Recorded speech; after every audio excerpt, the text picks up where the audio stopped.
Oke, selamat siang semuanya. Terima kasih banyak atas waktunya untuk kehadirannya di webinar Sigmatek Webinar Day volume 5 kali ini. Dan seperti biasanya seperti webinar-webinar sebelumnya, pada webinar kali ini kita akan mendatangkan pembicara, dan kali ini kita kedatangan Fahri Auzan. Beliau adalah Head of Business Intelligence dari UTEP Indonesia. Nah, seperti biasa susunan acara hari ini cukup simpel ya, yaitu pembukaan dari saya sekarang ini, lalu nanti akan dilanjutkan dengan presentasi dari pembicara, kali ini Fahri Auzan selama kurang lebih 1 jam. Dan di dalam presentasi itu semuanya boleh bertanya. Fahri prefer, soalnya setiap pembicara beda-beda nih, ada yang kayak prefer dia dipotong juga nggak apa-apa, atau di chat. Fahri mungkin prefernya apa nih? Bebas sih sebenarnya ya. Bebas ya? Nanti kalau Oke. memang mau di chat boleh. Kalau misalnya ada yang mau langsung ditanya biar Keberatan takut misalnya ada kelupaan, yang kayak gitu ya. nggak apa, langsung ngomong aja gitu. Langsung Jadi ya. nanti, Jadi bentar boleh diulang nggak gini gini. ya Jadi ya. biar saya juga Jadi tahu. oke. Jadi ya nanti, jadi pokoknya kalau setiap sedang berlangsung presentasinya boleh nanya langsung, misalnya mau ngomong langsung boleh, atau tulis di chat dulu boleh, buat nanti dijawab mungkin di tengah sesi atau di akhir sesi gitu. Lalu setelah sesi presentasi selesai, nanti yang mau ada tanya juga di akhir, boleh kita sediakan waktu kurang lebih 10-15 menit untuk siapapun yang mau nanya, dia akan langsung dijawab oleh Fahri. Kurang lebih seperti itu. Jadi selanjutnya untuk presentasi mungkin waktu dan tempat saya serahkan ke Fahri. Oke, terima kasih banyak. Silakan Fahri, waktu dan tempat ya. Oke, thank you Mas Kuku. Saya coba share screen kali ya, biar lebih kelihatan share sound. Oke. Sip. Seharusnya sih udah pada kelihatan ya, halaman pertama presentasinya. Kelihatan kan ya? Kalau misalnya mungkin ada nggak kelihatan, nanti bisa di chat aja. Takutnya saya ada kendala juga di yang saya tunjukin. Oke, bismillahirrahmanirrahim. Assalamualaikum warahmatullahi wabarakatuh. Selamat siang semuanya ya. Sabtu siang kebetulan hari ini. Kalau di tempat tinggal saya sih, kebetulan saya tinggal di Bekasi, lagi cerah banget hari ini. Jadi mudah-mudahan meskipun hari libur ya teman-teman sekalian tetap semangat gitu. Hari ini mungkin saya mau nge-share sedikit ya pengalaman, pengetahuan sama apa yang udah saya pelajarin juga tentang quantitative insight gitu. Jadi sebenarnya apa sih quantitative insight, contoh-contohnya, aplikasinya dan lain sebagainya. Nanti mungkin kita bisa coba sama-sama diskusi nih di sini. Oke, kita mulai aja kali ya. Nah, hari ini kira-kira apa sih yang bakal kita explore, bakal kita pelajarin, dan bakal kita lihat gitu. Yang pertama sebenarnya saya mungkin mau cerita sedikit banyak tentang apa sih sebenarnya business insight itu, gitu kan. Kadang-kadang mungkin sering dengar kata insight, terus data analisis, quantitative insight, dan lain sebagainya. Nah, ini saya coba elaborate di sini biar apa namanya, kita nanti coba mengerti lebih lebih detail lagi mengenai sebenarnya apa sih yang dinamakan insight itu, terus jenis-jenis dari quantitative insight. Karena setelah kita memahami tentang insight sendiri, mungkin kita perlu paham juga jenisnya sebenarnya apa sih insight-insight itu, bentuknya seperti apa, dan lain sebagainya, supaya kita juga sebelum kita lanjut ke yang selanjutnya mengenai lebih ke arah mengenai aplikasi dari jenis-jenis insight yang udah kita pahami dan udah kita diskusikan tadi. Gitu. Mungkin catatan sedikit, catatan dari saya sebelum kita mulai, ini istilahnya mungkin dibilang aturan juga, saya juga nggak mau terlalu saklek seolah-olah jadi kayak aturan ya, tapi mungkin kesepakatan bersama aja nih, biar kita juga sama-sama enak, sama-sama enjoy, dan sama-sama belajar. Pertama mungkin yang mau saya ceritain, yang penting ayo kita coba belajar sama-sama di sini, gitu. Jadi, fungsi saya sebenarnya di sini lebih ke arah fasilitator, lebih ke arah yang sharing, pengalaman, sharing pengetahuan, dan lain sebagainya, gitu. Tapi, selain dari sharing mungkin dari sisi saya juga berharap saya juga bisa belajar nih dari teman-teman sekalian, gitu. Teman-teman kalau mungkin punya pengalaman, punya ide, atau punya pandangan sendiri gitu ya, dari yang pernah dilakuin, atau yang kira-kira yang dicontohin di sini, nanti pokoknya ayo kita sama-sama belajar bareng, ayo coba kita sama-sama explore mengenai ini, gitu. Satu lagi, yang mau saya cerita juga, saya pengen teman-teman jangan ragu kalau mau nanya gitu. Menurut saya yang namanya pertanyaan tuh istilahnya nggak ada yang namanya pertanyaan bodoh lah gitu. Tiap pertanyaan, pasti istilahnya ada tujuan kan dari pertanyaan itu yang pengen dijawab, yang pengen dipelajari lebih banyak dan lain sebagainya. Jadi, jangan pernah ragu buat bertanya, kalaupun memang misalnya sungkan atau gimana, bebas. Saya juga nggak mau terlalu saklek, "Oh, kalau mau nanya harus di akhir, harus di chatting, harus raise hands dulu," dan lain sebagainya. Feel free aja gitu, kalau memang kalian mau, open mic, ngomong, mau nanya boleh, mau di chat dulu juga boleh, mau di-pool di akhir juga boleh. Jadi pokoknya jangan pernah ragu buat nanya pertanyaan. Dan saya justru senang kalau misalnya apa yang saya share gitu ya, misalnya saya bilang, "Ini tuh kayak gini gini gini gini," terus di-challenge sama teman-teman. "Seharusnya tuh nggak kayak gitu, gimana kalau gini gini gini gini." Jadi saya pun punya kesempatan buat belajar. Karena kan kayak yang saya bilang tadi, ini, apa yang saya pelajari, apa yang saya pahami, jadi mungkin kalau teman-teman bisa sharing, mungkin saya juga justru jadi bisa belajar dari situ, gitu kan.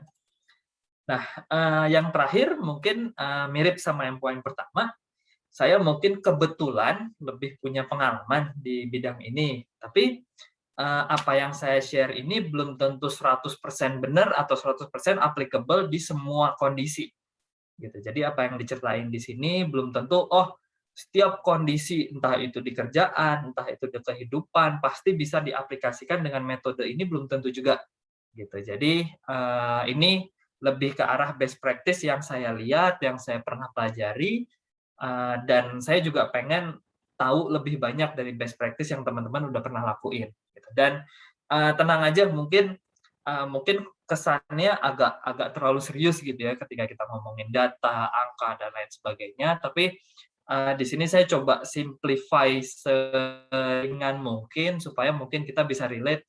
Karena menurut saya data itu juga nggak hanya berfungsi di kerjaan, tapi juga di kehidupan kita, di keseharian kita, dan lain sebagainya. Gimana caranya?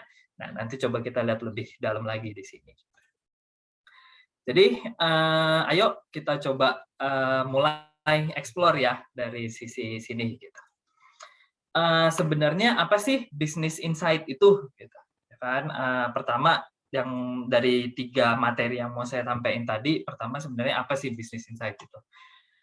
Secara sederhana sebenarnya, ketika kita ngomongin business insight ya, secara sederhana bisa dibilang business insight itu adalah kombinasi dari data dan analisa gitu. Jadi ada data, dilakukan analisa, nah dari situ kita menemukan meaning atau makna dari data itu sendiri yang nantinya bisa memberi kita pemahaman lebih dalam atau lebih detail mengenai si bisnis itu yang kita lakuin. Konteksnya bisa competitive advantage, bisa juga generic performance, misalnya kita ngelihat performansi kita apakah bagus atau enggak sih, itu juga termasuk sebuah business insight. Tapi in broad perspective itu ya basically adalah di konteks competitive advantage dari sisi bisnis yang sedang dijalankan itu. Jadi kalau saya highlight di sini sebenarnya apa ya istilahnya kayak kata kuncinya itu adalah data dan analisa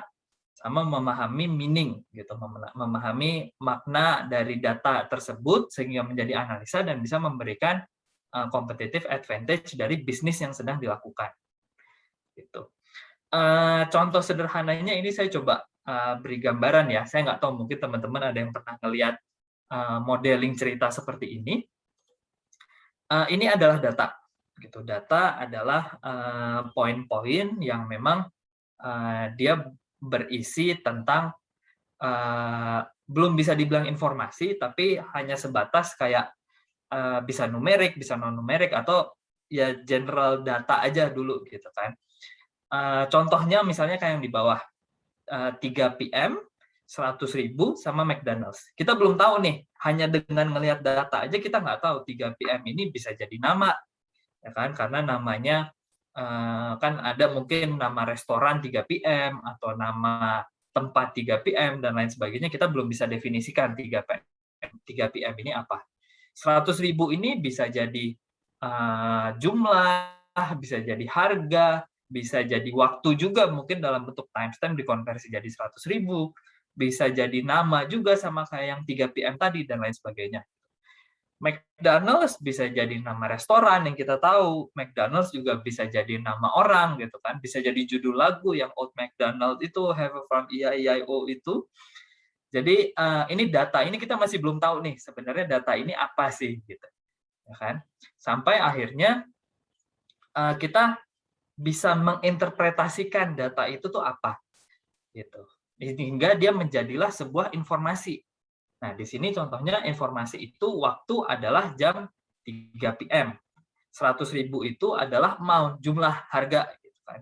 Subjeknya adalah McDonald's. Di sini kita melabeli lah, istilahnya melabeli sebenarnya data 3 PM itu tuh memuat informasi apa sih, si 100.000 itu memuat informasi apa. Artinya data tanpa interpretasi tidak akan menjadi sebuah informasi. Nah, kemudian dari informasi-informasi ini kita coba sambungkan tadi kan istilahnya melakukan analisa untuk sensing sebenarnya apa makna data ini gitu. Di sini kita coba menyambungkan antar semua informasi yang udah kita punya hingga kita mengetahui bahwa ada transaksi nih, ada transaksi di jam 3 sejumlah 100.000 di McDonald's. Nah, ini sudah menjadi sebuah knowledge, sebuah pengetahuan. Karena kalau sebatas informasi, oh ya udah kita tahu jamnya jam 3, amount-nya itu 100.000, subjeknya itu McDonald's, tapi nggak punya value. Dalam artian dari tadinya data yang lebih kita nggak mengerti, kita paham bahwa itu artinya apa, sampai ketika sudah menjadi knowledge, dia sudah memiliki value. Jadi kita tahu ada nilai dari informasi yang kita punya itu. Kan? Nah, kemudian disinilah muncul insight itu. Gitu. Dengan kita melakukan analisis yang lebih dalam, akhirnya kita tahu, oh ada yang namanya insight. Dan insight itu adalah, contohnya di sini, selalu ada transaksi di jam 3 sore, sejumlah 100.000 di McDonald's. Gitu. Jadi, dari knowledge tadi, dari pengetahuan tadi, kita coba kumpulkan informasi lebih banyak lagi, kita lihat pola, kita lakukan analisa gitu ya terhadap pattern, kejadian-kejadian yang memang umum terjadi dan lain sebagainya, sampai akhirnya kita tahu bahwa selalu nih ada transaksi di jam 3 sejumlah 100.000 di McDonald's. Nah, saat itulah terjadinya insight. Disitulah yang istilahnya disebut sebagai business insight. Nah, ketika kita mengumpulkan, ketika kita punya data, kita interpretasikan data menjadi informasi, informasi kita olah mengenai knowledge, dan knowledge kita analisa menjadi sebuah insight yang memang mempunyai value tentunya lebih besar daripada knowledge itu. Tapi sebenarnya dari insight ini ada level yang lebih tinggi lagi, yaitu wisdom. Wisdom ini kan jatuhnya udah kebijaksanaan, sudah menjadi sebuah keputusan gitu ya, sebuah keputusan, sebuah tindakan. Nah, di sini adalah sebuah proses, istilahnya kasarnya sebuah proses bisnis lah ya. Ketika kita sudah dapat insight itu, kita menghasilkan sebuah wisdom. Di sini kita tahu nih kenapa selalu ada transaksi di jam 3 sore sejumlah 100.000 di McDonald's, dan kita tahu apa yang harus kita lakuin sama pola itu gitu. Kita menemukan pola bahwa selalu ada transaksi jam 3 di 100.000 di McDonald's, dan kita tahu harus ngapain. Apakah oh ini jangan-jangan transaksinya fraud nih, ya udah kita tutup. Atau kita tahu bahwa oh ini transaksinya bagus, berarti kita harus bikin promo di tanggal segitu dan lain sebagainya. Disitulah ada proses wisdom. Nah, proses wisdom ini sendiri tidak akan bisa dilakukan tanpa adanya semua 4 poin di sebelumnya nih, tanpa ada data, tanpa ada informasi, tanpa ada pengetahuan, dan pasti tanpa ada insight. Gitu. Nah, pada intinya sebenarnya insight itu membantu kita membangun wisdom yang tadi saya sempat mention. Tapi kalau di breakdown, pada dasarnya insight itu membantu kita untuk membuat keputusan, menyelesaikan masalah, melihat performance, memperbaiki proses yang ada, dan memahami tentang bisnis kita. Nah, ini saya coba breakdown ke 5 contoh ya untuk masing-masing. Mungkin kalau teman-teman mungkin yang paling akrab sekarang kan, yang lagi agak heboh gitu ya, itu kan mengenai COVID nih. Nah, contohnya mungkin saya coba ambil yang paling gampang ya. Di awal Juli kemarin kan kita kan melakukan PPKM gitu. Nah, Di sini pasti ada proses pengolahan dari data sampai itu jadi sebuah wisdom yang dilakuin, mungkin dalam beberapa konteks dilakuin oleh pemerintah pusat, pemerintah daerah, bahkan mungkin pelaku bisnis yang terpengaruh sama si PPKM ini.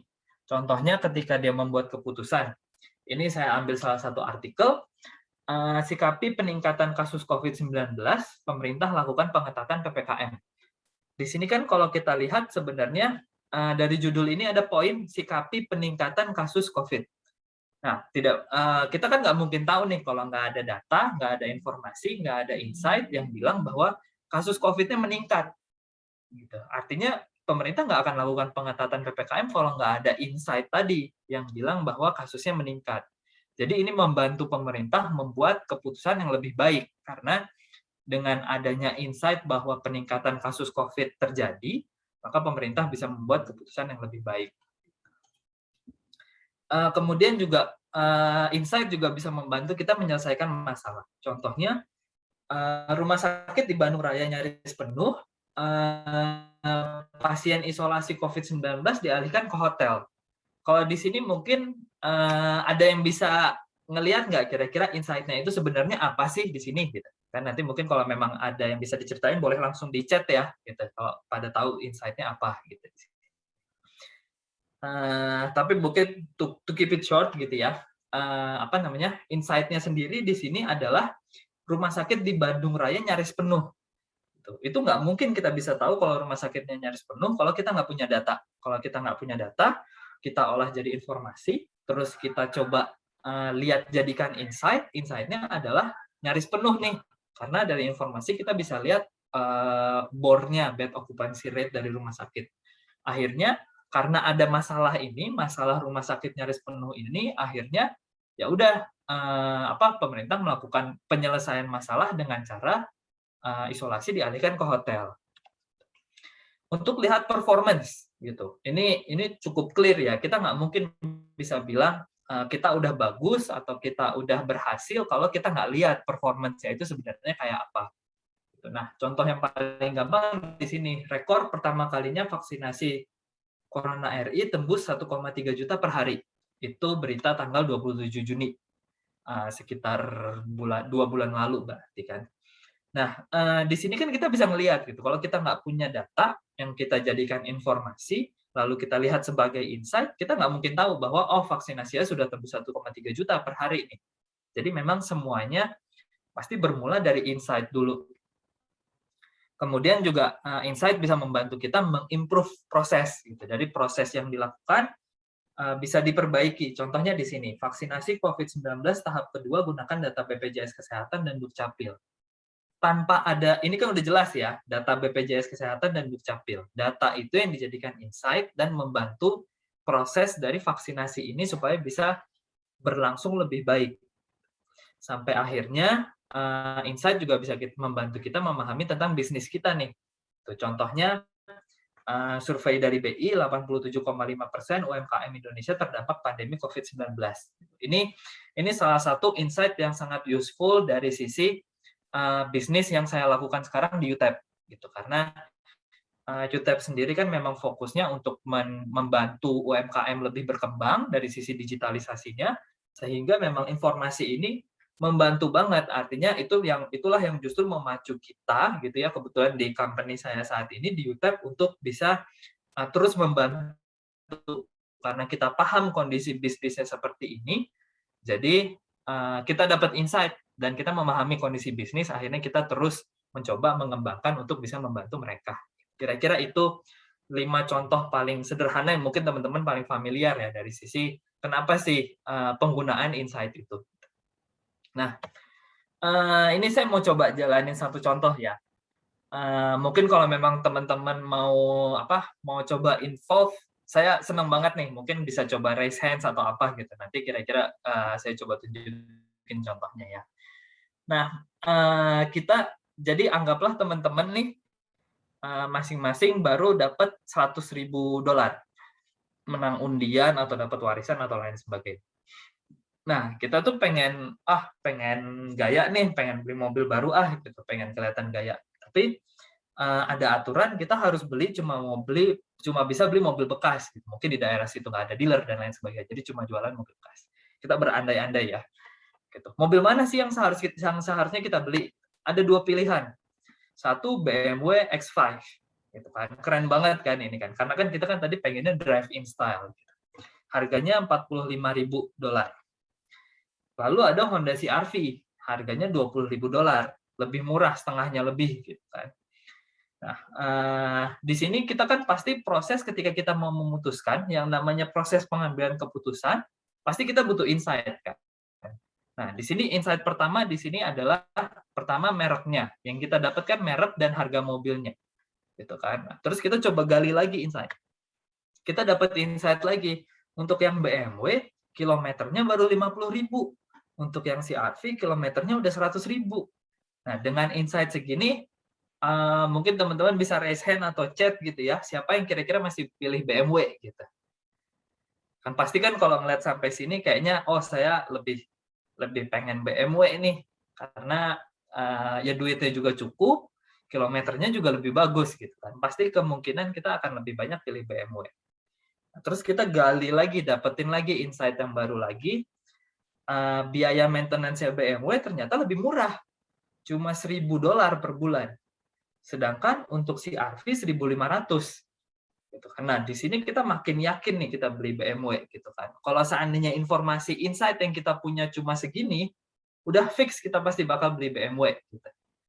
Kan? Nah, terus ternyata kita coba gali lagi lebih dalam.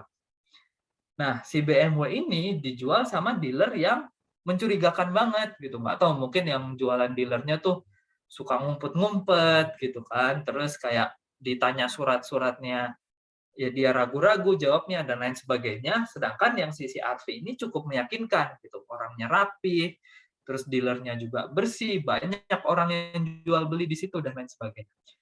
Nah, di sini kan kita mulai agak goyang gitu ya, udah mulai agak goyah nih tadi yang mau beli BMW, tapi ngelihat ini, wah, ketika kita dapetin data yang lebih lengkap gitu ya, somehow kita mulai ragu nih, mau tetap BMW atau mau CR-V.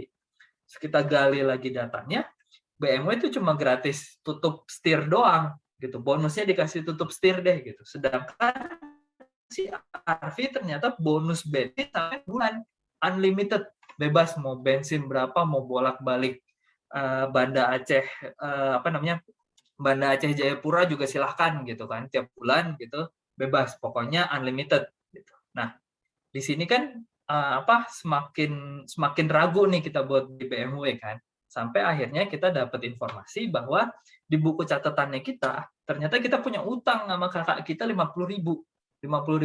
Jadi duit yang bisa kita pakai itu cuma $50.000. Somehow dari yang tadinya kita sangat yakin beli BMW, makin banyak informasi yang kita dapetin, makin banyak insight yang kita dapetin, ternyata kita jadi justru lebih tepatnya beli CR-V. Disitulah perannya insight gitu. Semakin banyak insight, bayangkan kalau seandainya kita cuma berhenti sampai di maintenance cost tadi, gitu. Kita udah keburu beli BMW, terus nggak taunya kita punya utang, gitu kan. Nah, pasti berat banget kita harus memaintain si BMW, gitu. Jadi disitulah pentingnya kita punya insight yang lengkap, gitu ya. Nah, jadi sebenarnya itu kan tadi kan pembelian mobil itu kan proses pengambilan keputusan ya. Dan yang namanya proses pengambilan keputusan itu adalah proses yang sangat kompleks dan beresiko gitu. Karena sederhananya nih, dalam satu hari aja orang dewasa biasa ya seperti kita itu ngelakuin lebih dari 35.000 keputusan. Mulai kayak saya hari ini mau pakai baju apa, mau datang jam berapa, saya mau ikut nggak hari ini, terus hari ini saya mau nyalain lampu kamar saya nggak ya gitu ketika saya call dan lain sebagainya. Itu kan bagian dari keputusan dan kita ngelakuin itu 35.000 kali dalam satu hari. Belum lagi kalau misalnya teman-teman kerja gitu kan. Misalnya jadi bos atau apa harus ngasih keputusan buat anak buahnya dan lain sebagainya. Jadi memang proses pengambilan keputusan itu tuh ribet, panjang dan penuh dengan resiko gitu. Kalau seandainya saya salah-salah ngambil keputusan kayak tadi gitu ya, ternyata jatuhnya beli BMW, udah nggak taunya karena dealernya mencurigakan bisa jadi mobil curian, terus kita uangnya juga nggak cukup dan lain sebagainya. Jadi memang disitulah pentingnya data. Dan proses decision making itu sangat menghabiskan energi. Gitu. Jadi dalam sehari itu kita mikir aja, itu tuh sama kita udah ngebakar 320 kalori gitu. Cuma buat berpikir. Sama dengan 4 buah apel. Jadi kalau kita makan 4 apel, kalau memang mau kita bakar udah mikir aja gitu. Jadi dengan kita mikir ya kita udah menghabiskan energi. Nah, kita nggak bisa menghindar dari proses pengambilan keputusan. Mulai dari yang paling sederhana misalnya mau pakai baju apa, sampai wah saya punya uang nih semuanya gitu kan. Saya megang uang arisan, saya taruh di Bitcoin nggak ya biar saya duitnya nambah dan lain sebagainya gitu. Jadi proses pengambilan keputusan tuh itu bukan sesuatu yang bisa kita hindari. Pasti kita tiap hari dari kecil sampai gede kita ngelakuin proses decision making. Gitu. Nah, selain itu setiap keputusan itu pasti ada resikonya, gitu kan. Kalau misalnya saya salah pakai baju hari ini nih, misalnya dibilang keputusan sederhana aja, saya pakai baju apa ya hari ini? Ya udah saya pakai baju hitam, nggak taunya di kantor lagi ada 17-an, pakai baju merah putih semua gitu kan. Nah, saya jadi kayak salah salah dress code nih gitu. Dan bisa jadi juga kalau ternyata saya punya uang arisan terus saya taruh di Bitcoin, ternyata malah kehilangan. Atau saya punya tabungan seumur hidup, saya taruh Bitcoin, saya malah hilang duit itu. Makanya memang tiap keputusan pasti ada resikonya. Gitu. Nah, disitulah perannya insight. Gitu. Nah, dengan insight yang tepat ya, saya nggak bilang insight yang banyak, tapi insight yang tepat, kita juga bisa menganalisa potensi-potensi resiko apa aja sih yang bakal kejadian. Dan kita bisa mengakses keputusan apa yang harus saya lakuin supaya saya bisa meminimalisir resiko atau bahkan menghilangkan resiko itu dari yang keputusan saya. Kan? Terus juga itu bisa ngasih kita tentang sense of knowledge gitu. Jadi kayak kita merasa bahwa kita paham apa yang terjadi. Jadi kita pasti lebih pede dengan keputusan kita karena kita paham apa yang akan terjadi di depan. Jadi kayak kita bisa assess nih. Jadi kayak misalnya saya mau investasi di mana ya gitu. Dengan saya punya insight yang tepat, meskipun investasi saya salah, misalnya gitu ya, saya udah invest, nggak taunya investasinya justru turun. Nah, itu bisa ngasih saya minimal dengan saya memiliki insight itu saya tahu, oh kalau seandainya turun saya harus ngelakuin ini dan lain sebagainya. Gitu. Nah, dan itu bisa macam-macam banget gitu. Bisa jadi historical experience gitu. Misalnya sebelum-sebelumnya, oh kayaknya sebelum-sebelumnya nih biasanya tanggal 17 tuh di kantor pasti pakai baju merah putih deh. Ya udah saya ke sana aja. Saya pakai baju merah putih aja ke kantor. Gitu. Terus ada prediksi juga nanti di masa depan. Misalnya kita ngelihat kita bisa ngelihat tren yang terjadi di sisi Bitcoin gitu kan. Wah, tren Bitcoin-nya turun nih kalau saya taruh sekarang yang ada malah bahaya gitu kan. Nah, makanya insight itu penting banget, business insight terutama kuantitative insight itu ya. Sangat penting banget dalam ngebantu kita ngelakuin proses decision making dan mengurangi resiko dari salah membuat keputusan itu. Nah, tapi kan insight itu kan bisa apa aja ya, bisa kuantitatif, bisa kualitatif. Tapi kenapa harus data sih? Karena pertama, data itu berdasarkan fakta dan informasi yang benar. Gitu. Artinya, contohnya kayak contohnya kayak si data COVID tadi. Gitu. Itu kan yang memang terjadi di lapangan kan. Gitu. Itu yang terjadi di lapangan artinya data itu adalah fakta yang sebenarnya terjadi di kondisi sebenarnya. Gitu. Dan itu bisa meminimize ada subjectivity. Gitu. Jadi mungkin kalau contoh gampangnya misalnya di yang COVID gitu ya, mungkin kalau buat beberapa orang kasusnya banyak itu bisa dibilang masih aman, tapi buat orang-orang tertentu kasusnya ada 10 aja dia udah panik gitu kan. Kasus di satu RT-nya ada 10 dia udah panik. Ada juga orang yang kasus di RT-nya mau 90% RT-nya udah kena juga masih bilang oh masih aman gitu kan. Jadi memang dengan adanya data nih, misalnya kita ngasih angka 90% yang terdampak gitu. Itu kan bisa meminimalisir subjektivitas karena kita membuat sebuah standar di situ dari data. Artinya yang berbahaya itu adalah ketika 20% sudah terkena di dalam satu RT. Artinya 90% itu udah sangat berbahaya. Jadi dia bisa memberikan pandangan yang lebih objektif dibandingin sama hanya melalui perasaan. Gitu kan. Nah, dia bisa menjadi dasar yang sangat reasonable. Gitu. Artinya itu juga yang terjadi di kantor saya. Kalau kita ngobrol gitu ya, kalau ngomong sama data itu pasti sangat reasonable. Gitu. Kalau kita bilang, oh ini performance-nya lagi bagus kok, gitu. Kan ini performance-nya lagi bagus. Bagus dari mana gitu kan. Kalau cuma dibilang bagus, kesannya kayak nggak punya base yang sangat reasonable. Tapi kalau saya bilang ini performance-nya lagi bagus karena transaksinya naik sekian persen. Ini naik sekian persen, aktivitasnya naik sekian persen. Nah, itu bakal jadi sesuatu basis atau dasar yang sangat punya alasan yang sangat kuat gitu. Nah, kemudian dia juga memberikan transparansi dan accountability. Artinya saya bisa membuktikan. Misalnya saya bilang performance-nya bagus. Apa buktinya? Ya udah saya kasih transparansi nih.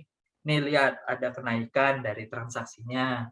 Terus yang aktif ada lebih banyak dan orang jadi lebih accountable informasinya dibandingkan hanya sebatas kayak feeling aja gitu. Kenapa ini naik?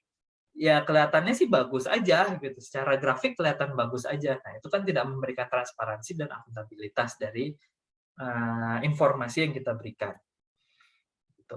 Nah, selain itu juga data driven insight juga bisa memberikan metode evaluasi yang lebih baik. Contohnya dengan kita data driven di konteks COVID misalnya yang paling gampang ya.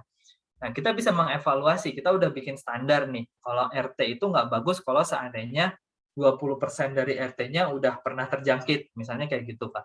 Nah, kita bisa mengevaluasi, kita ambil keputusan, ya udah RT-nya kita isolasi, gitu. Nah, dari 20 itu ada penurunan nggak jadi 10%. Nah, kalau kita pakai feeling gitu ya, kita pakai kualitatif doang, oh udah mulai kurang kok orangnya gitu. Gimana kita bisa mengevaluasi bahwa isolasi itu sudah baik gitu. Jadi dengan kita ngelakuin dengan kita ngelakuin sifat analisa yang lebih data driven, kita bisa ngelihat bahwa kita bisa mengevaluasi hasilnya itu sebenarnya seperti apa. Oke, selanjutnya ini saya coba jelasin tentang tipe-tipe quantitative insight. Sebenarnya ada banyak banget bentuknya, modelnya, dan lain sebagainya. Tapi ini mungkin beberapa yang kira-kira saya pernah implementasikan, saya pernah pahami, dan istilahnya yang mungkin saya bisa ceritain gitu ya. Mungkin kalau memang teman-teman ada model klasifikasi atau tipe-tipe yang berbeda, nanti please saya pengen banget kalau memang bisa di-share gitu. Jadi saya juga bisa dapat pengetahuan juga gitu kan. Nah, sebenarnya ada 4 nih dari insight, quantitative insight ya, berdasarkan dari modelnya itu.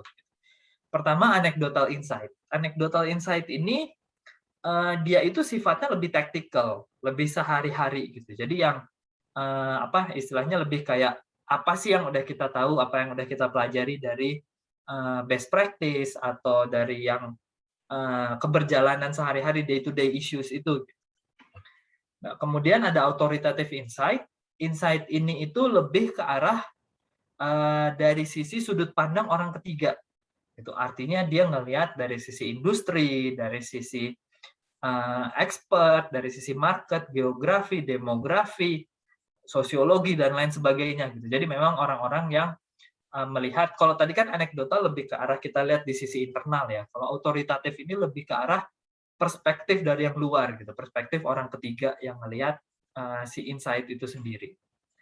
Nah, kemudian ada current insight. Ini paling simpelnya mungkin contohnya saya bisa bilang dashboard ya. Dashboard ini dia menunjukkan situasi dan kondisi yang terjadi pada saat itu gitu. Jadi persisnya pada saat itu seperti apa, kita lihat ya itu akan menjadi sebuah current insight.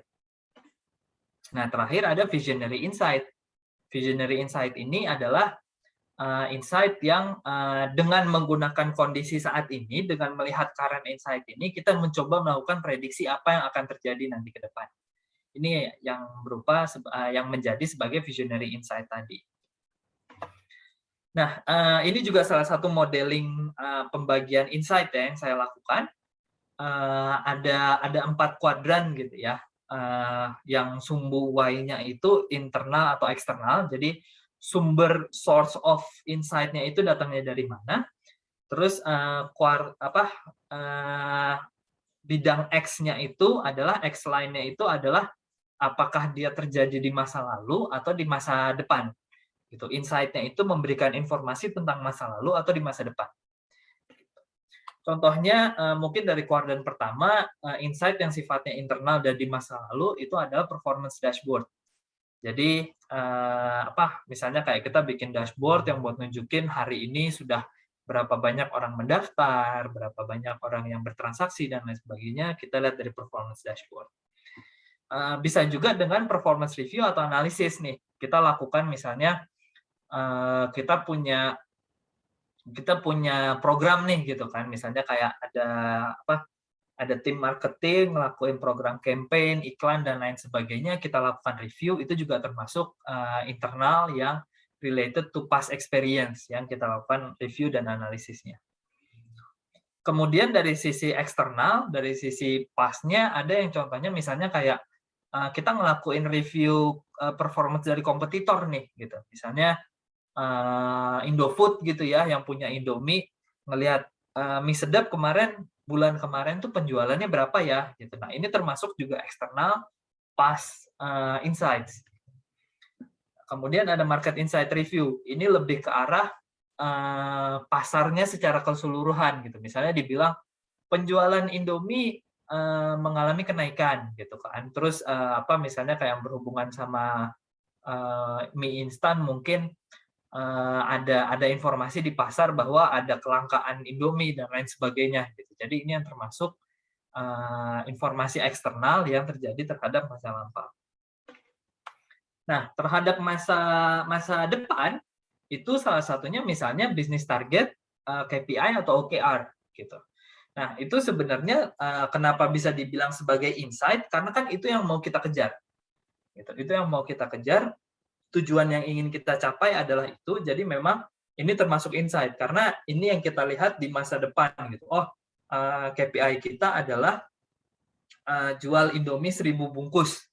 Gitu kan. Nah, dengan tahu Indomie 1000 bungkus, kita sebenarnya melihat ke depan, kita mencoba untuk menjual 1000 bungkus. Itu juga bisa jadi sebuah insight sebenarnya. Nah, kemudian ada performance prediction, sama kita memforecast terhadap apa yang akan terjadi dari bisnis kita. Misalnya, polanya kita biasanya nih di musim hujan kita cenderung turun, gitu. Atau misalnya jualan payung di musim panas kan pasti ada penurunan tuh. Lagi musim kemarau pasti jualan payung nggak terlalu laku, makanya dilakuin performance prediction tadi sama forecast analysis. Nah, kalau keluar misalnya ke eksternal itu misalnya kita melihat strateginya kompetitor. Misalnya si mie sedap nih, strateginya dia mau nurunin harga nih nanti nih. Berarti kemungkinan di masa depan penjualannya akan naik karena harganya dia lebih murah nih daripada mie-nya saya. Gitu. Nah, itu juga salah satu insight yang bisa kita pakai. Nah, kemudian juga ada expert market prediction. Jadi dari kita lihat misalnya apa yang terjadi di pasar gitu ya, kayak kan ada pakar-pakar gitu ya, kayak misalnya mungkin kalau yang saya sering lihat kayak Renat Kasali, Warren Buffett gitu kan, kadang-kadang dia suka ngasih tahu nih, ini akan turun, akan naik dan lain sebagainya. Nah, itu juga salah satu insight yang bisa kita gunakan dalam membuat keputusan terutama di bisnisnya kita. Oke. Nah, itu tadi mungkin gambaran tipe-tipe insight-nya. Nah, selanjutnya ini mungkin yang menurut saya yang paling seru sih, kita ngelihat contoh-contoh dari aplikasi si quantitative insight ini. Dan sini saya coba ngasih beberapa contoh yang mungkin mudah-mudahan cukup menarik ya, dan saya nggak mau ngebatasin hanya sebatas di bisnis, di industri, dan lain sebagainya, tapi mudah-mudahan cukup menarik buat teman-teman. Yang pertama mungkin saya mau coba share, ada video singkat sekitar 6 menitan mengenai gimana sih data itu dipakai di kalau mungkin teman-teman suka nonton basket gitu ya, suka ngikutin NBA, ini adalah Houston Rockets. Gitu. Gimana sih mereka pakai data untuk improve their performance? Nah, coba kita lihat. Ini mungkin kalau memang ada yang kesulitan dengar suara videonya atau misalnya videonya putus-putus, nanti mungkin saya akan share link videonya, atau kalau memang suaranya putus-putus sekarang, nanti bisa di chat aja ya. Gitu. Takutnya kalau ngomong saya nggak dengar, jadi bisa di chat aja kalau memang suaranya kira-kira kurang jelas.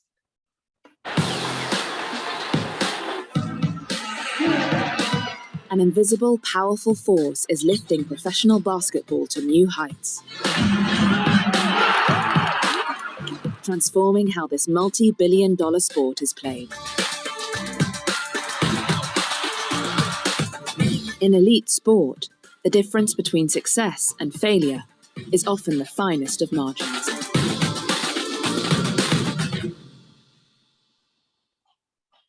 Go Rockets! Woo!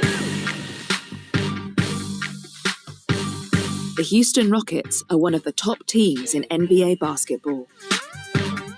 They boast some of the sport's biggest stars, including the NBA's most valuable player in 2018. Offensively what we're trying to do and defensively what we're trying to do. So the focus is trying to be on the same page every possession for every game. In the past decade, the Rockets have risen from mid-table mediocrity to serious NBA championship contenders. But it's not just big names that have fueled this dramatic ascent. It's big data. The data that we go over is definitely important. I think it gives us a little bit of an edge. To keep a balance of data and instinct is a big thing. The Rockets' recent success owes much to their pioneering decision to start crunching data about every aspect of their game. And this is the man responsible. Analytics has really permeated everything. Our edge has allowed us to win the most games, 65 last year. Computer scientist Daryl Morey is the sport's foremost data and statistics guru among NBA bosses. You can break winning down into two things. One is how many points do you get per possession, and then how do you get extra possessions? 10 years ago, Daryl set out to find that winning formula. The Rockets were one of 4 NBA teams to install a pioneering video tracking system which mined raw data from games. What they discovered changed the way teams tried to win. The data revealed which shots provided the best bang for buck, 2-point dunks, and 3-pointers, shot from outside the 3-point line, rather than long-range 2-point shots from inside it.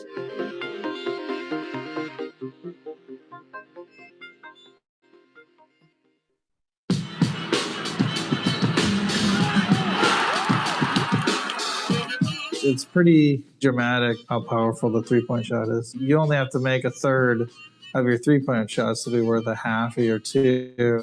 Even within that, there's an extra miss. You might rebound offensively. Let's face up, pulls the trigger, buries it. In the 1990s, long 2-point shots from just inside the 3-point line were common. But Daryl's analysis showed that statistically, these shots provided the worst return. The number of attempted 3-point shots has increased every year for the past decade. In the 2017-18 season, the Rockets made more 3-pointers than any other team in NBA history. And this was a major reason they won more games than any of their rivals. Every percentage matters in sports, and extracting those percentages is what's really become much easier with data. We're in a pretty big transformational stage in sports.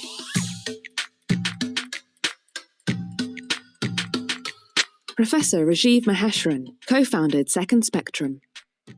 The analytics company gathers and codes a vast range of increasingly granular data for all 30 NBA teams. Right, it feels like 2D chess pieces. Cameras now track and record 3D spatial data for every player and ball movement at 25 frames per second. Machine learning technology uses this huge volume of data to produce interactive visualizations, allowing teams to analyze the minutiae of their performances and achieve marginal gains on court. At first, we taught the machine about 20 terms. Right now, it knows over 500 basketball terms. So the machine is essentially the integrated knowledge of all the elite basketball coaches. There is a particular focus on all-important data around player movement and the probability of making a shot. What we can do with the machine is to say, look at all the shots like this one, and tell me the chance that the shot really could go in either for this player or for an average player. And you bring in all the things that a person can see, not just where they're standing, but how they're moving, what type of a shot they're trying to take, where are the defenders. And what we can do is we can put a number to what previously was a feeling or something qualitative. Data analysis has even changed the type of players that successful teams like the Rockets have. Players today are, on average, leaner and more agile. Having skilled players, even if they're a little smaller, is more important than having bigger guys who are less skilled. When it comes to recruiting new players from the college draft each season, poring over data on player performance has given the Rockets a winning edge. We've been able to eke out about a 5% edge, and that actually turns out to be a massive advantage. Pro basketball's finale for the NBA title. Basketball has constantly changed, but it's about to enter a brave new world, where data could be courtside in the hands of coaches, helping to swing a game as it happens. The data is always getting faster and faster. The data used to take hours. We've got it down to minutes, and very soon it'll be down to seconds. It's basically going to become functionally real time very, very soon. I don't think we've scratched the surface of what's possible with data. Oke. Menarik ya. Jadi gimana caranya data, informasi tadi dipakai untuk mentransformasi decision making di NBA sendiri gitu. Bahkan sampai Houston Rockets pakai data itu ketika dia ngelakuin draft pick, ketika dia nyari new hire of player gitu ya, yang tadinya kebanyakan orang mikirnya pemain basket tuh harus yang tinggi, harus yang besar badannya gitu. Ternyata berdasarkan data dari yang mereka butuhin sebenarnya lebih yang nggak bisa dibilang kurus ya, mungkin yang lebih kecil sama lebih agile, lebih lincah gitu. Dan selain itu juga mereka juga ngelakuin analisa supaya bisa ngasih insight dengan machine learning ya, di situasi-situasi tertentu itu tuh ada berapa sih chance bahwa itu akan berhasil gitu. Misalnya 3-point shot dengan sudutnya di sini, menit keberapa gitu, apakah pemainnya udah capek atau belum, yang shoot siapa, defense-nya ada berapa, dan lain sebagainya. Jadi sampai di level itu mereka bisa memprediksi, ini shoot ini akan berhasil atau shoot ini akan gagal.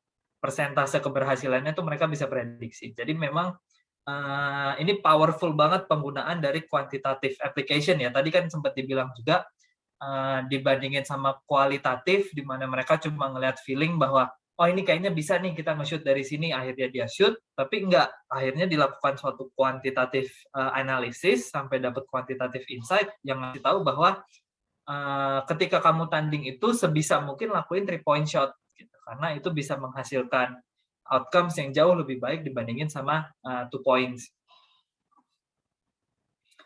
Oke. Next, ini saya coba sebelum kita lanjut ya ke contoh yang lain, saya coba jelasin ada 3 model nih dari data mindset yang mungkin kita perlu pelajari. Pertama ada data driven. Data driven ini adalah kita membuat keputusan berdasarkan fakta yang kita dapetin dari data. Gitu. Misalnya saya ngelihat data, dia bilang misalnya kayak simpelnya kayak mobil tadi gitu ya. Harganya lebih murah, ya udah saya ngambil itu aja. Saya nggak ngelihat ada experience, ada gut feeling atau apapun, saya pokoknya berdasarkan apa data yang kasih, saya putuskan berdasarkan itu. Jadi data driven ini bagus untuk menjawab business questions sama istilahnya kita mau ngelihat outcomes yang akan terjadi gitu ya. Jadi basically sederhananya, if you're looking to validate, kalau kita mau memvalidasi keputusan yang mau kita buat, kita harus menggunakan data driven ini. Setelah data driven ada data inform. Data inform ini bentuknya beda karena data itu hanya sebatas menjadi basis informasi gitu. Contohnya kayak saya mau investasi gitu kan. Ada data yang bilang kalau reksadana itu perkembangannya bagus, reksadana A perkembangannya bagus, reksadana B perkembangannya gini dan lain sebagainya. Tapi di situ dia cuma nunjukin apa yang sebenarnya terjadi di masa lalu gitu. Tapi setelah itu saya pakai intuisi saya pakai judgement saya untuk melihat kayaknya saya prefer yang ini deh, saya lebih prefer invest di sini deh. Makanya data itu membantu saya dalam membuat keputusan, memberikan informasi kepada saya supaya intuition dan judgement saya itu bisa lebih bagus dalam membuat keputusan.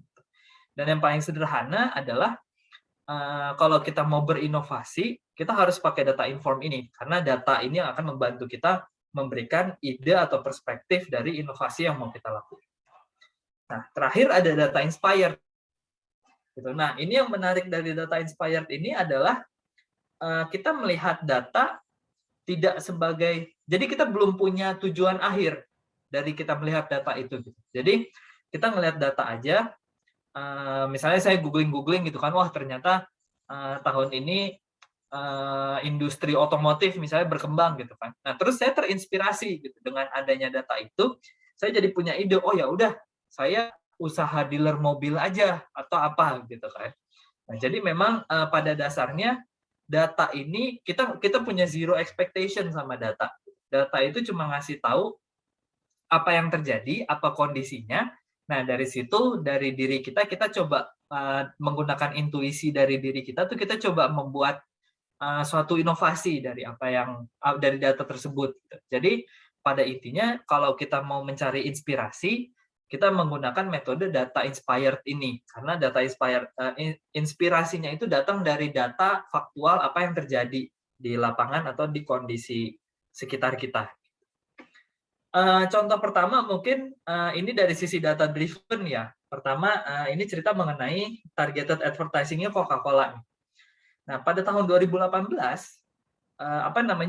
di seluruh dunia ini ya, itu tuh menghabiskan 283 miliar US dollar hanya untuk digital advertising. Dan ini diperkirakan tahun 2023 nanti bakal naik sampai 517 miliar dolar, billion ya.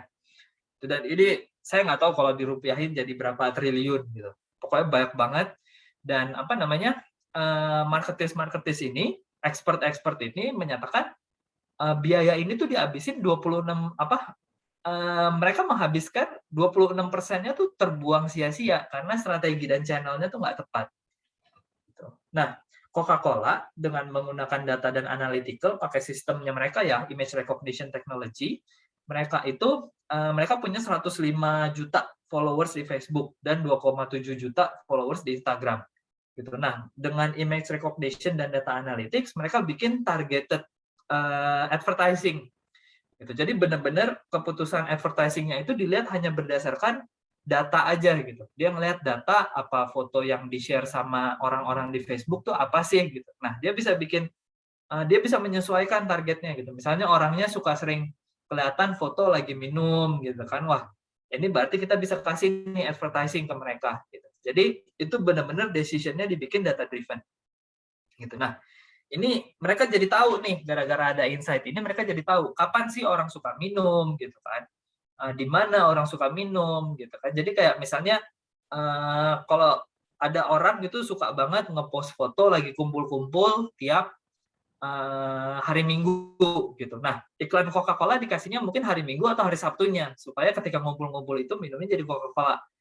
Gitu.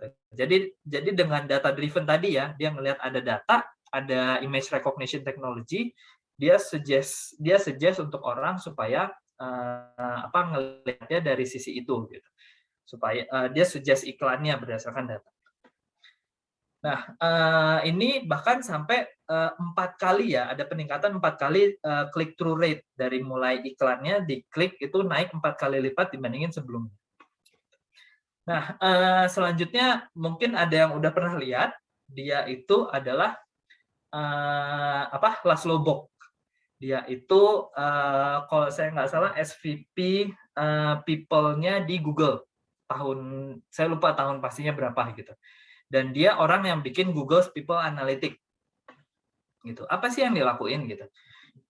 dengan adanya Laszlo Bock ini, waktu dia jadi SVP People Operation di tahun 2006, dia itu ngebikin tim isinya PhD, terus mantan-mantan konsultan untuk menganalisa data-data tenaga kerja, gitu, data-data ketenaga kerjaan di Google. Terus tujuannya cuma satu, gitu, find them, grow them, keep them, gitu. Cari, terus dikembangin, terus ditahan, gitu, di retain lah ya. Gitu. Nah, di situ jalan Project Oxygen. Nah, ini mungkin kalau teman-teman tertarik gitu ya di bidang HR dan lain sebagainya, manajemen, seru banget sih ngebaca tentang Project Oxygen ini, gitu. Jadi dia ngelakuin observasi dari karyawan-karyawannya, siapa yang performing bagus, siapa yang nggak performing bagus, sampai dia ngebuat satu metrik untuk nunjukin manajer yang bagus tuh kayak apa. Gitu. Dan dia ngebikin 8 behavior for great manager at Google. Gitu. Jadi kayak dia bisa ngebikin karakter-karakter manajer yang bagus di Google tuh karakter yang kayak apa sih? Yang saya ingat misalnya memberikan otoritas, memberikan ruang, terus tidak micromanage dan lain sebagainya. Nah, jadi itu dilakukan dengan dia mengobservasi data. Gitu. Jadi yang namanya working with human kan pasti pakai intuisi ya, nggak mungkin hanya dengan data dan lain sebagainya. Ini adalah contoh. Jadi ini adalah contoh dari si data inform tadi. Gitu. Dia dia kumpulin PhD, ex-consultant, kumpulin datanya, dari situ dia terinformasi nih, oh datanya bilang kayak gini. Jadi dia mulai membuild dari situ. Nah, akhirnya signifikan banget improve-nya gitu.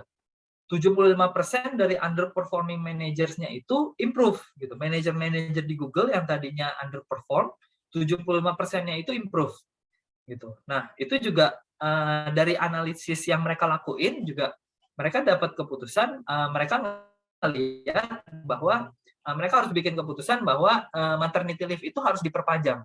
Gitu. Dengan mereka ngelakuin itu, dengan perpanjangan maternity leave itu, saya lupa sampai berapa lama. Kalau nggak salah 6 bulan apa.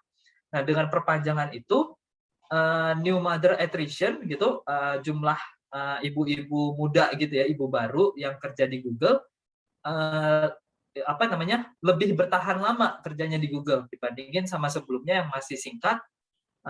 Mereka tuh cenderung resign, habis punya anak mereka cenderung resign. Tapi dengan itunya diperpanjang, dengan maternity leave-nya diperpanjang, mereka tuh bertahan lebih lama bekerja di Google. Gitu. Dan mereka bahkan bisa pakai algoritma untuk memprediksi kapan nih karyawannya bakal keluar dari perusahaan gitu, kayak bakal resign. Kira-kira kapan bakal resign, dan mereka bisa langsung intervene gitu. Oh, kamu mau resign ya? Ya udah, gimana nih kita bisa retain kamu dan lain sebagainya. Jadi memang ini dengan data dia jadi inform gitu ya. Managers di Google itu jadi terinform bahwa oh akan ada kejadian gini dan lain sebagainya. Akhirnya mereka membuat keputusan berdasarkan intuisi yang mereka punya. Nah, kemudian ini dari sisi data inspired ya. Nah, saya nggak tahu teman-teman suka nonton Netflix atau enggak, terutama selama lagi periode gini ya, lagi PPKM gini pasti banyak tontonan, dan ini mungkin saya sendiri belum nonton sih, tapi katanya cukup recommended si House of Cards ini. Gitu. Apa sih sebenarnya urusan House of Cards ini sama data? Pada tahun 2011 ada House of Cards ini sebenarnya awal mulanya tuh dari British TV series gitu di Inggris ya. Jadi di Inggris ada TV series House of Cards, dan itu jalannya dari tahun 2011. Dan mereka juga Netflix itu nayangin juga si House of Cards ini, gitu. Nah, ketika mereka itu juga selain nayangin yang versi British, mereka juga ngembangin yang versi Amerikanya, gitu. Dan production cost-nya itu setara 100 juta US dollar, yang pasti nggak sedikit banget dalam produksi sebuah film serial. Nah, tapi kemudian di tahun 2013 itu ketika mereka ngelakuin survei ya, 86% subscriber-nya mereka itu bilang mereka nggak akan nge-cancel subscription mereka gara-gara show ini, gitu, gara-gara si House of Cards ini, gitu. Nah, kenapa sih? Dan Netflix itu tuh udah tahu ini pasti bakal sukses bahkan sebelum mereka produksi, bahkan sebelum mereka siarin. Gimana sih caranya? Nah, dari sini yang dilakuin Netflix adalah mereka ngelihat, mereka lagi ngubek-ngubek datanya Netflix gitu ya. Mereka ngelihat House of Cards yang versi British itu banyak banget yang nonton. Gitu. Subscriber mereka banyak banget yang nonton House of Cards ini. Nah, terus mereka lihat lagi, mereka deep dive lagi ke datanya, ya kan? Mereka juga ngelihat nih, ternyata orang-orang yang nonton House of Cards ini banyak nonton film-filmnya Kevin Spacey dan bikinannya David Fincher. Gitu. Jadi mereka ngelihat ada korelasi antara dua ini. Gitu. Jadi orang yang nonton House of Cards banyak nonton filmnya Kevin Spacey, banyak nonton filmnya David Fincher. Nah, dari situ mereka bikinlah gitu. Mereka mikir, oh ya udah kita bikin aja House of Cards Jakarta, terinspirasi dari data itu ya, data bahwa pola menonton subscribernya mereka bikinlah versi Amerika House of Cards, dan yang jadi pemerannya adalah Kevin Spacey. Gitu nih yang lagi duduk di sebelah ini kan. Nah, jadi diperanin sama Kevin Spacey dan di direct sama David Fincher. Gitu. Jadi berdasarkan data itu akhirnya mereka membuat series yang hampir pasti bakal sukses gitu, karena datanya menginspirasi mereka seperti itu gitu. Jadi ini adalah salah satu contoh data inspired yang memang kelihatan signifikan banget gitu ya di sisi terutama di Netflix, tanpa mereka harus mereka sebenarnya ngubek-ngubek datanya aja, ngeliat wah ada tren kayak gini, ya udah kita bikin. Jadi terinspirasi berdasarkan tren yang terjadi. Gitu kira-kira. Itu mungkin contoh-contoh aplikasi quantitative insight, dan yang sebenarnya banyak banget tadi kayak contohnya yang dari mulai beli mobil dan lain sebagainya kan banyak banget contoh quantitative insight, nggak hanya di bisnis, nggak hanya di nggak hanya di kehidupan sehari-hari juga gitu. Jadi memang luas banget penggunaan quantitative insight ini, dan saya yakin kalau memang kita mulai aplikasikan gitu ya fungsi-fungsi quantitative insight di kehidupan kita, pasti proses pengambilan keputusan kita akan lebih gampang, dan kita bisa meminimalisir resiko dari keputusan-keputusan yang kita buat gitu, baik keputusan sehari-hari maupun keputusan di dunia kerja. Nah, mungkin segitu kira-kira presentasi dari saya yang saya share. Mudah-mudahan bermanfaat, mudah-mudahan teman-teman juga nambah ilmunya ya hari ini, dan yang pasti kalau memang ada pertanyaan, saya seneng banget kalau memang ada yang nanya gitu. Jadi ayo kita diskusi bareng gitu. Baik, terima kasih Mas Fahri untuk penjelasannya seperti yang tadi Mas Fahri bilang. Jadi kalau ada yang mau nanya mungkin seputar yang tadi sudah dijelaskan mengenai quantitative insights, mungkin ada yang mau nanya terhadap satu penjelasan tadi lebih spesifik, bisa ditanyakan di sini, atau mau nanya tentang hal-hal yang di luar ini juga tapi yang rada nyerempet ke yang tadi juga bisa ya, misalnya saya juga sambil nunggu, mungkin saya jadi ada yang mau ditanya nih, boleh ya sambil nunggu ada yang boleh, mau nanya lagi. Boleh banget. Mungkin kalau saya pengen tahu aja, kalau dari Fahri sendiri ini sebagai seorang head of BI di UTEP, kan dia sebagai perusahaan teknologi yang fokus pada merchant ya. Day-to-day activity seorang head of BI itu kayak secara singkat tuh seperti apa tesnya yang berhubungan dengan quantitative analysis ini gitu. Oke, terima kasih. Mungkin yang lain tetap ya, kalau yang mau tanya bisa lewat chat atau juga mau nanya langsung boleh. Ya, boleh banget, boleh di mention atau di chat dulu ya. Oke, thank you mungkin Mas Buku pertanyaannya. Mungkin kalau saya kasih gambaran, yang pasti namanya di bidang BI gitu ya, pasti kehidupan sehari-harinya tuh nggak jauh-jauh dari ngomongin data gitu. Bahkan pagi-pagi gitu, kalau pagi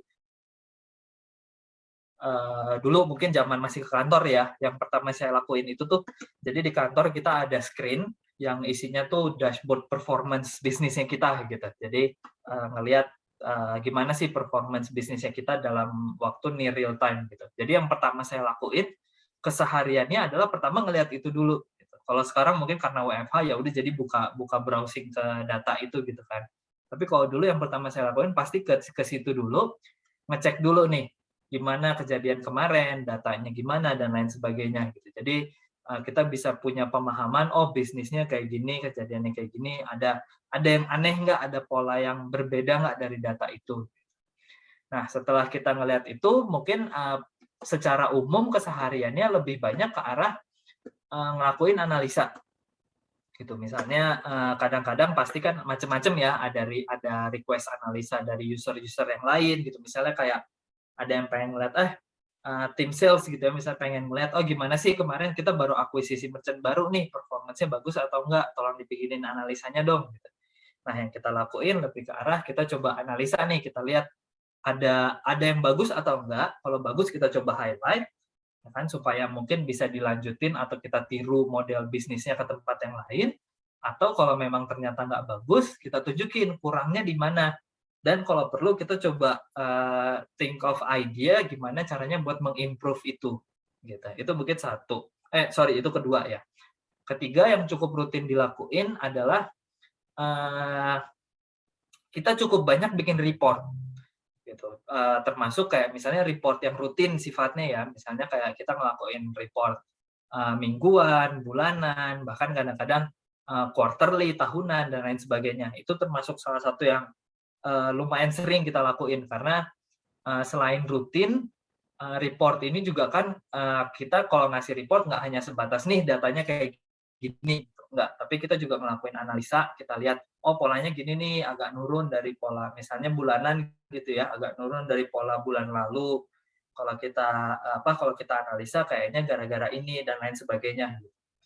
Jadi memang pada intinya yang paling sering dilakuin adalah building report, doing analysis, sama understanding what happened in the business. Jadi kita ngertiin bisnisnya tuh kondisinya kayak apa sih saat ini gitu dan lain sebagainya. Gitu kira-kira, mudah-mudahan menjawab Mas Kukuh. Oke, terima kasih. Ini sambil belum ada yang nanya juga, saya mau jadi penasaran juga, mau follow up question. Mungkin bisa mewakili yang mau nanya juga, yang masih malu. Soalnya misalnya kalau kita mau jadi seorang BI sepertinya contoh head of BI di UTEP ini, tools-nya yang perlu dipelajari itu apa ya kira-kira untuk nanti mempermudah pekerjaannya gitu. Biar misalkan karena di sini ada macam-macam, ada yang konsultan dari berbagai macam bidang, nantinya misalnya bisa ada chance untuk mengambil sebagai BI gitu, tools apa aja mungkin secara singkat bisa dijelaskan gitu. Terima kasih. Biar nanti maksudnya bisa saya belajar ini jadi udah persiapan gitu maksudnya. Iya, benar-benar. Thank you Mas Kukuh. Mungkin secara umum ya, karena kan BI ini sebenarnya konteksnya adalah data, tapi sebenarnya kalau saya bisa bilang lebih rapat ke bisnis jatuhnya. Jadi memang lebih banyak supporting bisnis dan melihat dari sisi perspektif bisnis. Jadi kalau dibilang orang BI itu adalah orang bisnis yang ngerti tentang data. Jadi yang mungkin kalau dari sisi pengalaman ya, mungkin yang perlu diperbanyak adalah lebih ke arah pengalaman bisnis sense-nya gitu. Jadi kayak kita bisa ngertiin, karena ketika di BI pasti bakal banyak banget kerja sama tim bisnis gitu, kayak sama tim marketing, tim sales, bahkan mungkin operation, product, dan lain sebagainya. Jadi dengan kita ngerti bisnisnya, kita bisa ngobrol sama mereka, gitu, nyambung. Gitu. Kalau misalnya saya work sama tim marketing, gitu, tapi saya nggak punya business sense apapun tentang marketing itu kayak apa, taunya cuma angka aja, gitu. Cuma bilang, ini naik, ini turun, dan lain sebagainya, gini-gini. Jadi kita nggak bisa ngasih insight yang lebih detail sama mereka. Walaupun memang pengetahuannya nggak harus selevel mereka, gitu ya. Tapi at least paham supaya bisa nyambung lah gitu sama mereka. Itu mungkin secara soft skill ya. Kalau secara hard skill, yang pasti pemahaman konsep mengenai data. Jadi apa itu data, bentuk-bentuk data, terus pemahaman matematika juga gitu, statistika, dan statistikanya sebenarnya statistika deskriptif aja, nggak harus yang sampai kompleks harus gimana, tapi yang deskriptif aja, yang kayak center value, mean, median, mode gitu kan, modus ya kalau bahasa Indonesia ya, average, terus juga simpangan, misalnya kayak dari variance, terus standard deviation dan lain sebagainya, model distribusi dan lain sebagainya. Itu penting banget di BI sebenarnya untuk pengetahuan itu, karena kita kan bekerja dengan data yang skalanya besar ya. Pasti kita butuh melakukan suatu proses analisa secara statistik gitu. Kalau tool sendiri, tadi yang relate ke database yang pasti SQL gitu. Kalau teman-teman belajar SQL, punya pemahaman SQL, terutama di konteks query ya, mungkin nggak harus SQL development, tapi lebih kayak ke arah SQL query itu useful banget gitu, useful banget karena pasti kan ketika kita work sama data gede, formatnya SQL kita pasti ngambilnya dengan SQL gitu. Selain itu, kalau untuk BI tool sendiri, sebenarnya preferensinya bebas ya kan. Kalau sekarang banyak ada Tableau, ada ada Power BI, ada Google Data Studio, ClickView dan lain sebagainya. Tapi kalau dari saya mungkin kuasai salah satu aja gitu. Karena kalau udah nguasain salah satu sih secara konsep sebenarnya yang lain juga sama gitu. Jadi bisa kita replicate ke tempat-tempat yang lain. Kalau memang kita udah pahamin satu tools yang utama, saya juga sebenarnya pemahaman saya juga justru banyaknya cuma di Tableau gitu. Tapi saya pernah pegang Power BI dan ternyata beda banget ketika saya pegang Power BI, ketika saya belum pernah tahu Tableau itu apa, sampai saya udah tahu Tableau itu apa, saya udah bisa pakai Tableau, terus saya pakai Power BI lagi tuh jauh lebih gampang. Gitu. Jadi mungkin secara tools itu, dan kalau memang toolsnya terlalu kompleks, sebenarnya pakai Excel juga nggak masalah kok. Gitu. Pakai Excel, pakai Google Sheet juga itu helpful banget di konteks business intelligence. Jadi toolsnya mungkin nothing fancy ya, nggak ada yang harus wah-wah gimana banget. Tapi kalau menurut saya justru yang lebih challenging itu dari sense-nya. Kita bisa ngobrol sama orang bisnis, bisa ngarahin ke arah bisnisnya. Gitu kira-kira, Mas Kuku. Oke, terima kasih banyak. Mungkin sebelum ini ada satu pertanyaan lagi dari ini, mungkin kita bisa jawab ya. Ya. Silakan, mungkin bisa dibaca di chat. Oke. Saya coba baca ya. Selamat sore Pak, saya Hadi, izin bertanya terkait penjelasan yang tadi terkait data. Apakah memungkinkan di masa depan diterapkan sektor industri selain produksi atau IT, seperti pertanian, perkebunan, dan peternakan? Jika iya, mungkin mulai masukan harus dimulai dari data apa? Terima kasih. Nah, ini sebenarnya menarik banget sih. Saya kemarin coba cari contoh juga ya di bidang-bidang yang mungkin nggak umum lah gitu. Tapi kebetulan memang bisa dibilang bidang ini masih belum terlalu banyak yang bergerak ke situ gitu. Artinya data belum terlalu banyak dipakai ke arah situ. Tapi kalau dilihat secara potensinya terbuka banget gitu. Sebenarnya contohnya misalnya kayak di pertanian gitu kan. Sederhananya saya ngelihat ini sih, mungkin konteksnya agak ke bisnis ya. Jatuhnya kan kalau pertanian itu kan pasti ujung-ujungnya adalah kita ngejual hasil panen. Kita ngejual hasil yang sudah kita panen dan gimana. Nah, itu data penting banget di situ. Karena kita bisa tahu di market gitu ya, apa yang sedang langka.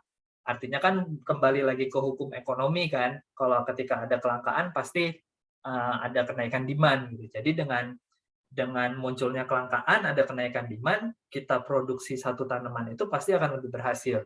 Gitu. Tapi kalau memang kita coba cari-cari artikel sederhana mungkin ya, pasti banyak banget yang udah aplikasiin ini di berbagai bidang. Kayak misalnya di pertanian ada juga kayak dia bisa tahu musim-musim gitu kan. Jadi dia punya data.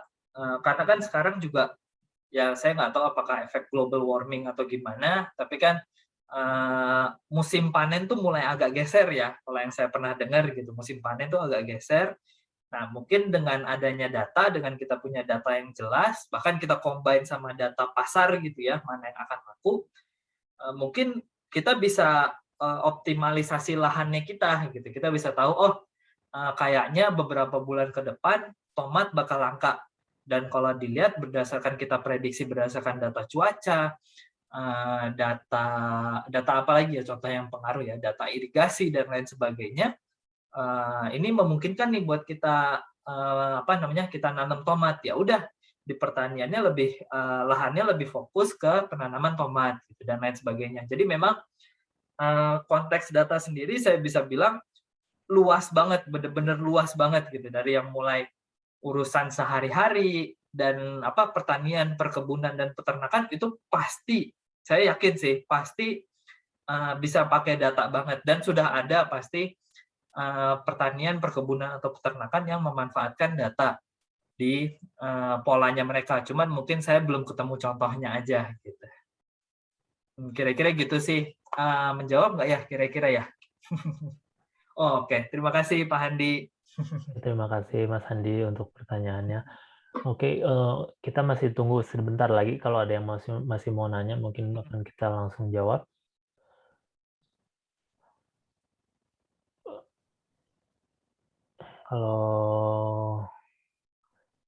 Kalau nggak ada, mungkin bisa kita tutup lah berarti ya. Oke. Hari ini terima kasih banyak semuanya yang udah hadir ke Sigmatech Webinar Day volume 5 kali ini.